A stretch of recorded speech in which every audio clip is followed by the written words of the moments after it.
बेयो बड'लेण्ड इंखं टेलिभिजन दिनै 12 मार्च 2020 बिस्तिबारखालि सानसेनि बरादखौ नोंथांमोननि खाथियाव लानानै फैदों आं सदानन्द दैमारिया। सिगां आं फरायथिनो लादों मेष राशि। दिनैनि साना जोबोर मोजां, गोसोखौ गोजोननाय मोनगोन, गोसोनि साननाया जाफुंगोन, मावनो लानाय खामानिफोरखौ थि समाव मावफुंलांनो हागोन,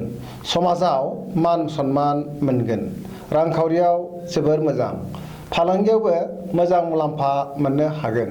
देहाया मोजाङैनो थागोन, न'खराव अनलायनाय फैगोन, बिसि फिसायनि गेजेराव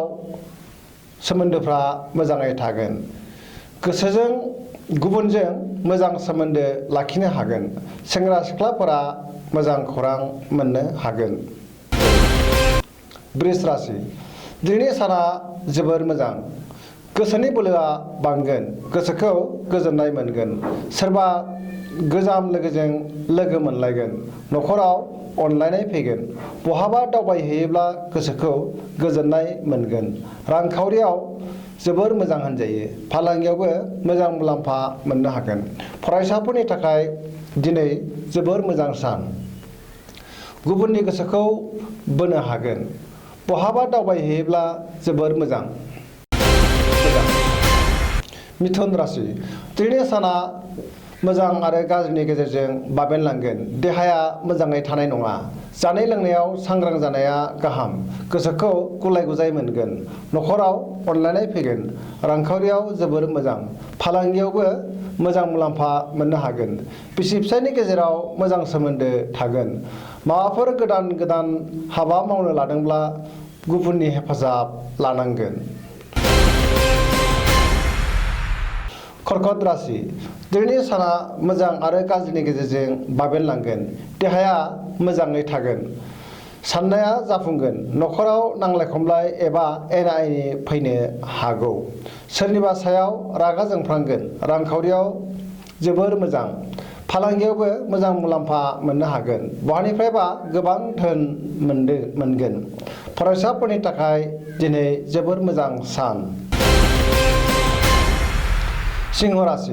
दिनैनि साना जोबोर मोजां, गुबुननि गोसोखौ बोनो हागोन, गोसोखौ गोजोननाय मोनगोन, साननाया जाफुंगोन, गोबां धोन मोननो लुबैगोन, गुबुननि गोसोखौ बोनो हागोन, समाजाव मान मोनगोन, देहाया मोजाङैनो थागोन, रांखावरियाव जोबोर मोजां, फालांगियावबो मोजां, गुबुनजों बाख्नाय जागोन, न'खराव अनलायनाय फैगोन, गोसोनि लुबैनायाबो दिनै बांगोन। कन्या राशि। दिनैनि साना जोबोर मोजां, गोसोखौ गोजोननाय मोनगोन, गोसोनि साननाया जाफुंगोन, समाजाव दिनै मान सन्मान मोननो हागोन, न'खराव अनलायनाय फैगोन, रांखावरियाव जोबोर मोजां, फालांगियावबो मोजां मुलाम्फा मोननो हागोन, बहानिफ्रायबा गोबां धोन एबा रां मोनगोन, सेंग्रा सिख्लाफ्रा दिनै मोजां खौरां मोनगोन, देहाया मोजाङै थागोन, गोसोनि बोलोआ बांगोन, गुबुननि हेफाजाबखौ दिनै मोननो हागोन।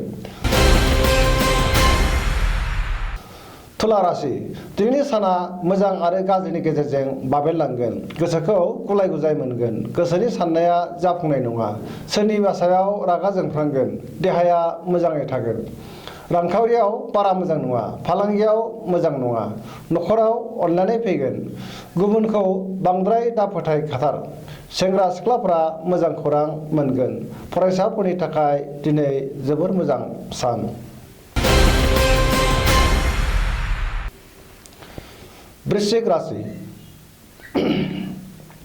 दिनैनि साना जोबोर मोजां, गोसोखौ गोजोननाय मोनगोन, बहानिफ्रायबा गोबां धोन मोनगोन, गुबुननि हेफाजाब मोनगोन, गोसोनि बोलोआ बांगोन, समाजाव मान मोनगोन, मावनो लानाय खामानिखौ मावफुंनो हागोन, बिमा एबा बिफानि बोर मोनगोन, देहाया मोजाङै थागोन, गोबां सुबुंजों लोगो मोनलायगोन, गुबुनखौ बांद्राय फोथायैयानो गाहाम, सोरबाया मेगन साखुमागोन, रांखावरियाव जोबोर मोजां, फालांगियावबो मोजां, फरायसाफोरनि थाखाय दिनै जोबोर मोजां सान, न'खराव बिसि फिसायनि गेजेराव अनलायनाय फैगोन। धनु राशि दिनैनि साना जोबोर मोजां गोसोनि साननाया जाफुंगोन गोसोखौ गोजोननाय मोनगोन बहानिफ्रायबा गोबां धोन मोनगोन देहाया मोजाङै थागोन रांखावरियाव जोबोर मोजां फालांगियावबो मोजां मुलाम्फा मोननो हागोन गुबुननि हेफाजाब मोनगोन न'खराव अनलायनाय फैगोन सोरजोंबा एना एनि फैनो हागौ सांग्रां जानाया गाहाम गारि मथरखौ सालायैयानो गाहाम नङाब्ला जाब्रबथायनि सम्भावना दङ समाजाव मान मोनगोन बिमा बिफानि बोर मोनगोन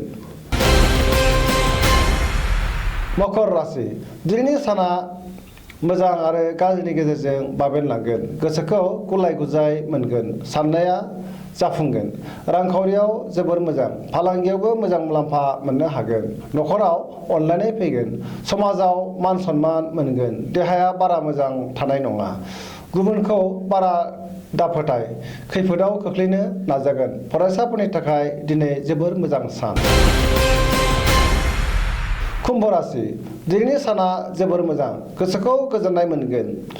गुबुनजों मोजां सोमोन्दो थागोन न'खराव बिसि फिसायनि गेजेराव अनलायनाय फैगोन बहानिफ्रायबा मोजां खौरां मोनगोन मावनो लानाय खामानिखौ थि समाव मावफुंनो हागोन गारि मथर दिनै सालायैयानो गाहाम जाब्रबथायनि सम्भावना दङ रांखावरियाव जोबोर मोजां फालांगियावबो मोजां मुलाम्फा मोननो हागोन धोरोमारि बिथिङाव गोसो दुंगोन मीन राशि दिनैनि साना मीन राशिनि थाखाय बारा मोजां नङा देहाया मोजाङै थानाय नङा गोसोखौ गुलाय गुजाय मोनगोन सोरजोंबा दान्थे बिदान्थे जानो हागौ बिसि फिसायनि गेजेराव एना एनि फैगोन रांखावरियाव जोबोर मोजां फालांगियाव मोजां मुलाम्फा मोननो हागोन बहानिफ्रायबा गोबां धोन मोनगोन सोरजोंबा मेगन साखोमा जागोन सेंग्रा सिख्लाफ्रा मोजां खौरां मोनगोन फरायसाफोरनि थाखाय दिनै जोबोर मोजां सान जोबनायाव आं बेखौनो खावलायनो लुबैयो जाहाथे नोंथांमोना सानफ्रोमबो जोंनि बे बड'लेण्ड इंखं टेलिभिजनखौ नायबाय थायो आरो गावबा गावनि बरादखौ मिथिनानै लायो आरो लोगोसे निमाहा बिबावनो लुबैदों मैया गोबां जाहोननि थाखाय आङो राशि फरायथिनो हायाखिसै बेनि थाखाय नोंथांमोननि खाथियाव निमाहा बिनाय थाबाय गोजोन्थों एसेनोसै